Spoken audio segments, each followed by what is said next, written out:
Hey guys, who is ready for some brownies? I don't know about you, but I've been more ready than usual for brownies lately. And I know a lot of you guys have as well because you've been asking me about it. And I wanted to show you our egg-free brownie recipe today because brownies are kind of hard to find right now, or not brownies, eggs. Eggs are kind of hard to find.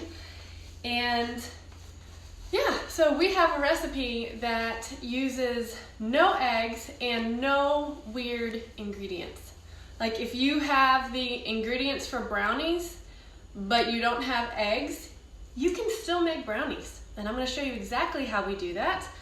And it's gonna be a lot of fun because, excuse me, because the chocolate cravings are real right now. And also if you just have an egg allergy or an egg sensitivity of some kind, then this is for you because I want you to be able to enjoy those brownies and not feel like you have to pay a lot of money for egg replacers or go shop at a health food store or something like that. These are just really yummy, fudgy brownies made with normal ingredients. You just don't use eggs. So there's one special step that is not very complicated, but I'm gonna demonstrate it for you.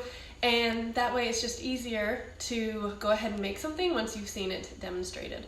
And then I also wanted to explain this nasty apron that I wear all the time. It's nasty because it's falling apart. And I just want to give a, see, it's like falling apart. There's a story behind it. When I was 13, my friend Carrie went to Hawaii and this is what she brought back for me. So I was like 13-year-old. What kinds of things do 13-year-olds like to get as a souvenir from Hawaii? This is everything you need to know about Stephanie as a 13-year-old. Carrie knew that this would be the perfect gift for me, and I've used it almost every day since then. So it is falling apart, and I still love it. And thank you, Carrie. So I appreciate that. So in order for you to see what I'm doing, I'm going to raise the camera a little bit and then tilt it. And for those of you who are here, just let me know. Sorry, the lighting's really weird. Let me know when you can see that okay.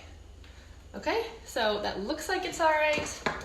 I have my burner here because it's just easier to do that. And this is what we're gonna do. So we've got a saucepan over medium heat right now. It's pretty hot, so because it's been heating up this whole time I've been talking. And we're going to add, let's see, the recipe that is in the link in the description is for a 9x13 pan. I'm making an 8x8 inch batch, so I just halved all the ingredients. So I'm gonna tell you those amounts because that's what I have in front of me. Okay, so half a cup of water, and that's in the saucepan on medium heat. And for those of you who are watching, I would love it if you let me know where you are watching from. It's just always encouraging to see that we're all in this together and that all of us could use a batch of brownies, right? So drop a comment below letting me know where you're watching from. And then as the water heats, I'm going to add 1/3 cup, no, sorry. See, I'm all confused because of the thing. Okay, so 1/6 cup, so that's half of a third. 1/6 cup of flour. Okay, and we're just gonna stir that together. This is a terrible whisk, by the way. I don't know if you can see that. It's like all mangled. I think I have a tiny one in here. I'm gonna get a better one. Oh, this is cooking really fast.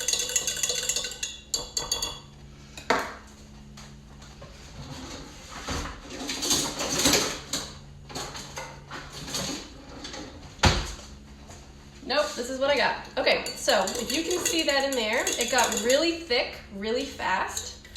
And I'm just going to stir it until all of the lumps are broken up. And you want it to get as thick as muffin batter, which it's just about there. It just took a couple of seconds, right?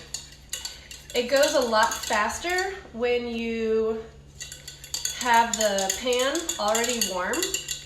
And as soon as the water gets warm, then it's just gonna move really, really fast for you. Okay, so you see that? It's pretty, like you would put that in a muffin tin, right? It's the texture that we're going for.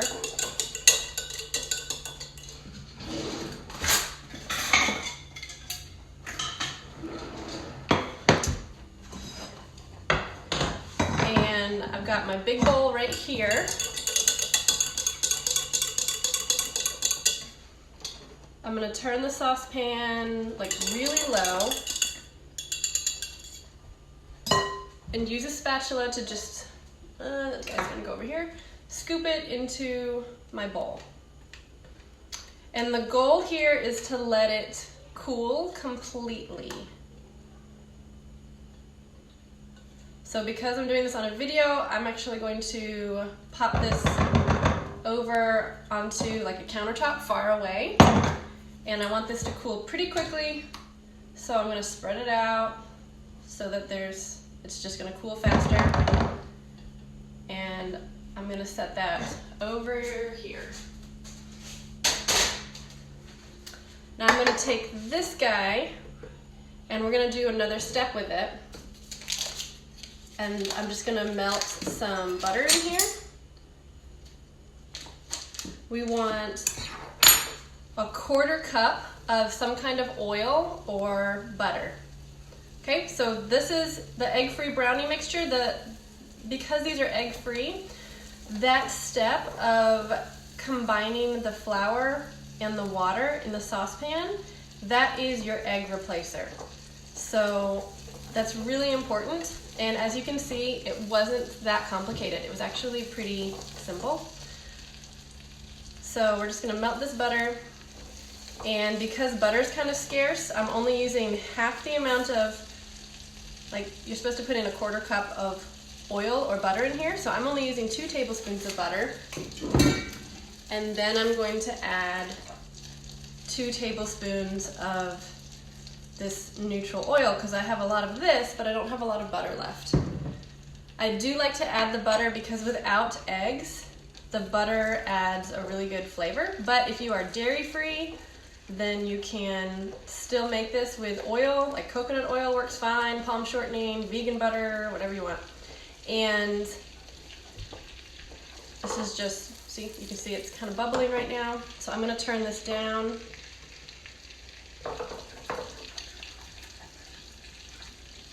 And if you don't have butter, then oil will work just fine.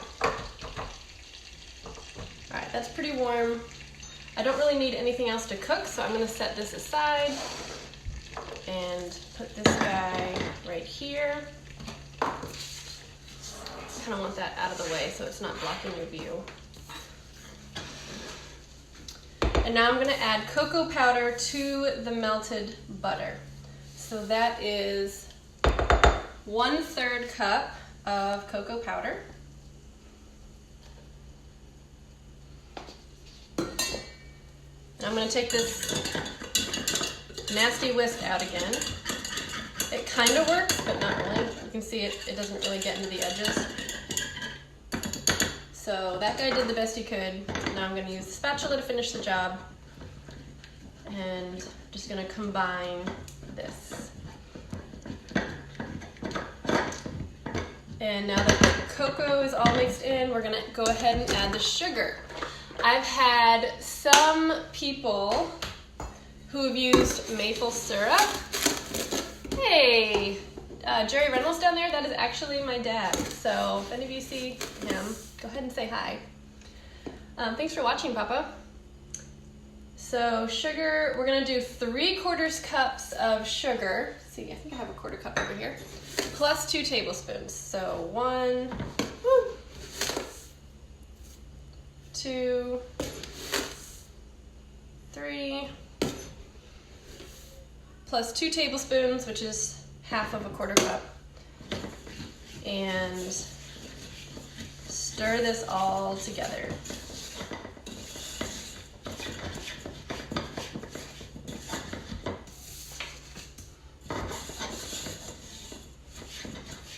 I'm also going to go ahead and add the vanilla. I don't even measure the vanilla, I just kind of dribble it in there. And the salt.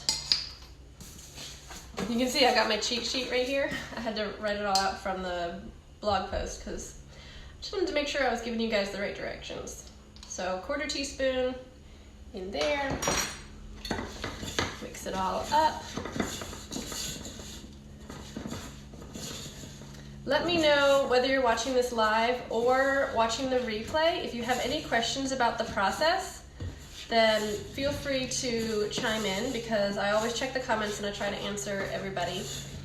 And I just love hearing from you guys. So if you're just joining in, go ahead and let me know where you are watching from. And then also, if you enjoy these videos or you just appreciate that someone's giving you an egg-free brownie recipe with no weird ingredients, I would love it if you hit the like button because that just lets, you know, the powers that be know that this is a video that people are enjoying and then more people can see it. All right, so mix that all up. You can see it's a little bit crumbly. It's drier than I like it to be.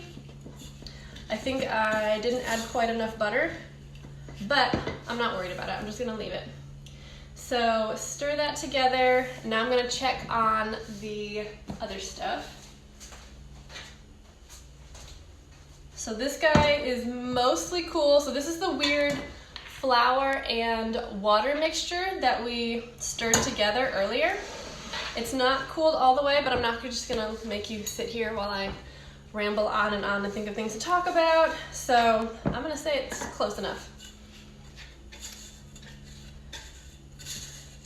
But when you are following the actual recipe, you're gonna get better results if you actually let it cool completely. So just a heads up, do as I say, not as I do right now.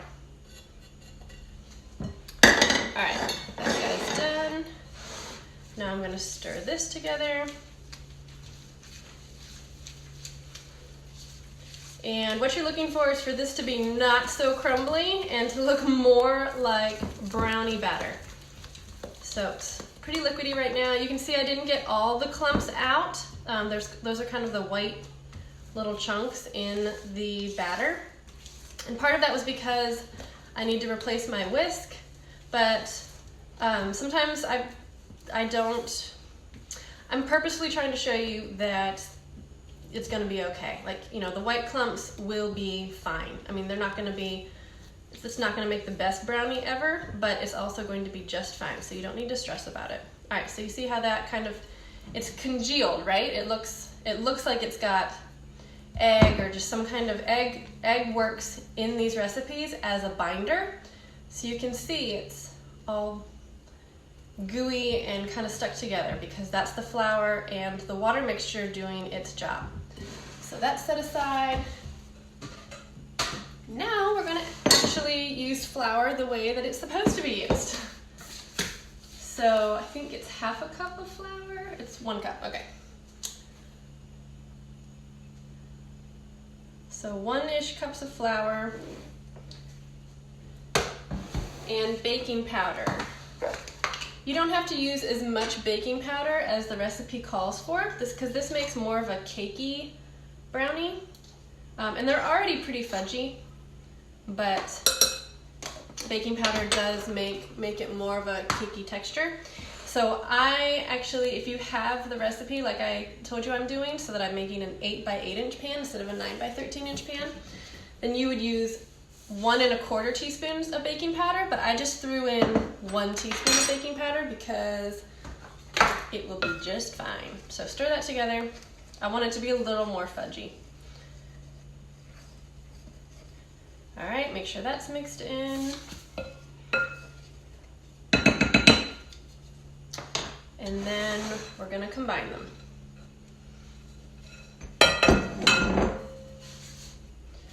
So typically, this is how I like to stir flour into a liquid mixture. Woo! Ideally not tossing it across the counter, but no big deal.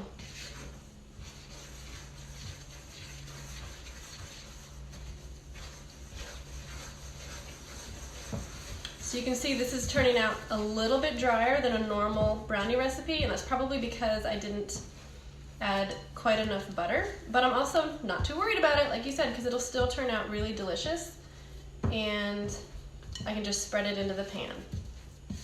I also want to point out I'm using whole wheat flour. So if you're using white flour, it will turn out more runny than this. This is all like, it's a mixture of whole wheat and spelt flour, so it absorbs liquid a lot more. So I just wanted to show you that you can use whole wheat flour. You can use whatever. A lot of people have told me that whole wheat is all they can find at the store right now. And so you can still make brownies and they're still gonna be delicious. They just might absorb more liquid than normal. All right, so that is, I don't know if that's delicious or disgusting, but that is what it is. And I'm gonna add some chocolate chips. The chocolate chips are totally optional, but I don't know, are chocolate chips ever really optional? Like, they make everything better. So if you have chocolate chips, use them. If you don't worry about it. Just make them plain. I actually got some white chocolate chips from the store because I love white chocolate, but you know, it's not very good for you. So I've been on a white chocolate chip kick lately, and I added that to brownies the other day, and it was amazing. All right, so that's the mixture. Now we need an 8 by 8 inch pan.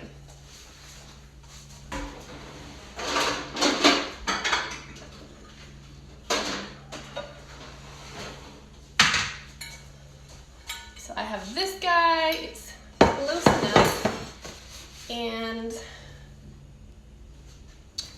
I'm gonna take the butter that I, cut the end off to add to the brownie thing, and I'm just gonna spread this into the pan. So if you don't have cooking spray, I never buy cooking spray, honestly, because it has ingredients in it that I don't want to have. And so you can just take a butter stick and you can use butter, or you can use oil of some kind. I found butter is the best at making things non-stick. If I use like olive oil or even avocado oil or something, then there's still a good chance stuff is gonna stick in my pan. Coconut oil is better if you're dairy-free, and that works better than other oils as far as non-stick goes, but butter's the best.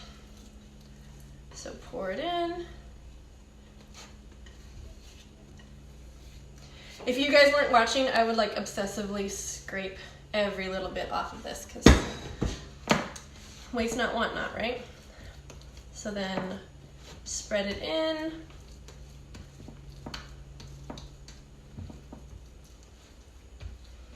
And this is one reason why it's really good to use a rubber spatula, because the batter doesn't stick to the pan or to the spatula, and that way you can make sure that you're not wasting anything and you're getting it all spread really, really well.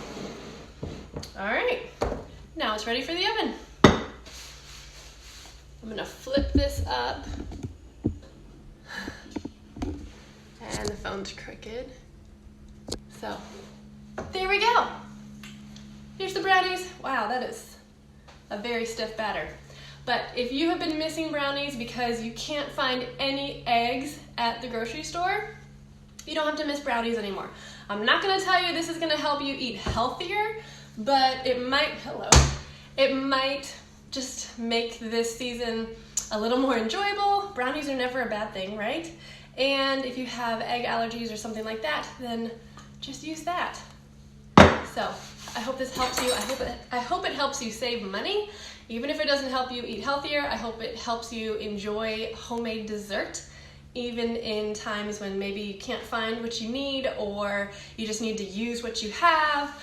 And it helps you make food even if you don't have all the stuff that you think that you need.